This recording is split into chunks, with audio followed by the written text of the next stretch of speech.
السلام علیکم، دوپہر بخیر سارے پاکستان اور پیارے پاکستان۔ تم نے پوچھا ہے تو احوال بتا دیتے ہیں، تم نے پوچھا ہے تو احوال بتا دیتے ہیں، ورنہ چہرے بھی ماہ سال بتا دیتے ہیں، اور روح کا حال بھی ہے کاش بتائے کوئی، روح کا حال بھی ہے کاش بتائے کوئی، دل کی حالت تو خد و خال بتا دیتے ہیں، دل کی حالت تو خد و خال بتا دیتے ہیں۔ شاعر تو کہتا ہے کہ دل کی حالت ہمارے چہرے کے خد و خال میں بسے ہوئے غم اور خوشیاں جو ہیں وہ لوگوں پہ عیاں کر دیتی ہیں، مگر مجھے لگتا ہے کہ ہم لوگ اتنے بڑے فنکار ہو گئے ہیں کہ اب ہمارے غم کسی کو چہرے پہ دکھائی نہیں دیتے، اور دلوں کے حال تو اللہ ہی جانتا ہے۔ آج 15 رمضان ہے، اور یہ دن، یہ روزہ میں کبھی نہیں بھول سکتی۔ آج کے روز میرے والد ہم سے جدا ہو گئے تھے۔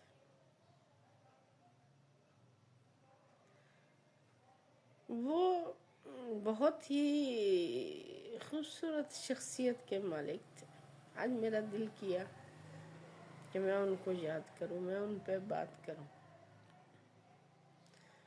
وہ اتنے حسین تھے کہ دیکھنے والے جی بھر کے ان کو دیکھنا چاہتے تھے،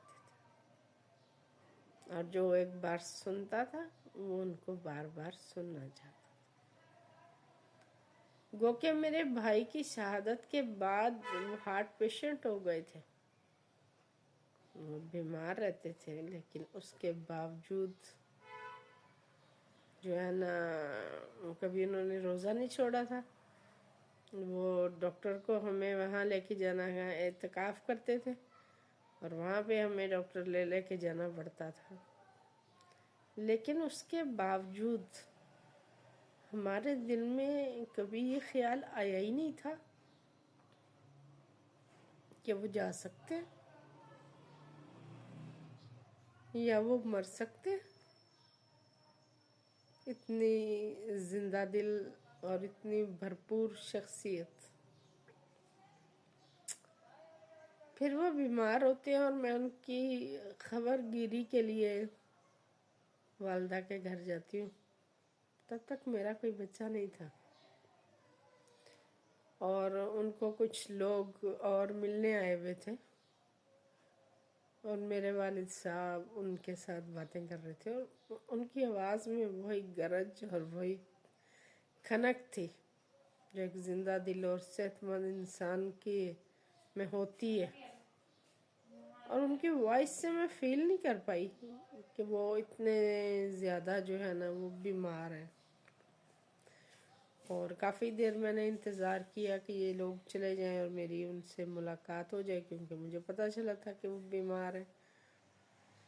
لیکن وہ مہمان بیٹھے رہے اور وہ بھی ان کے پاس بیٹھے رہے، تو میں اسی طرح واپس آ گئی، میں کیا کوئی مسئلہ نہیں ہے، میں ان سے دوبارہ مل لوں گی۔ ان کی طبیعت خراب ہوتی ہے اور وہ کسی کو بھی نہیں کہتے، نہ انہوں نے کسی بیٹے سے کہا، نہ انہوں نے کسی بیٹی سے کہا، تو وہ کار رینٹ پہ لیتے ہیں، اور جو ہے نا صرف میری والدہ ساتھ ہیں، اور وہ بہاولپور سٹی چلے جاتے ہیں، اور وہاں جا کے جناب وہ ایڈمنٹ ہو جاتے ہیں، حالانکہ وہ انتہائی شدید تکلیف میں تھے، لیکن اس کے باوجود اتنے باہمت کہ انہوں نے جو ہے نا کسی کو بھی ڈسٹرب کرنا مناسب نہیں سمجھا، اور وہاں میری 3 سسٹرز اس وقت موجود تھیں، اور میں اس وقت چوکا ماں بننے کے عمل سے گزرنے والی تھی، سو وہ پیغام دیتے ہیں کہ ہم مجھے یہاں پر کوئی بھی جو ہے نا وہ ملنے کے لیے نہ آئے، میں خود سے واپس آ جاؤں گا، اور میں نہیں جاتی،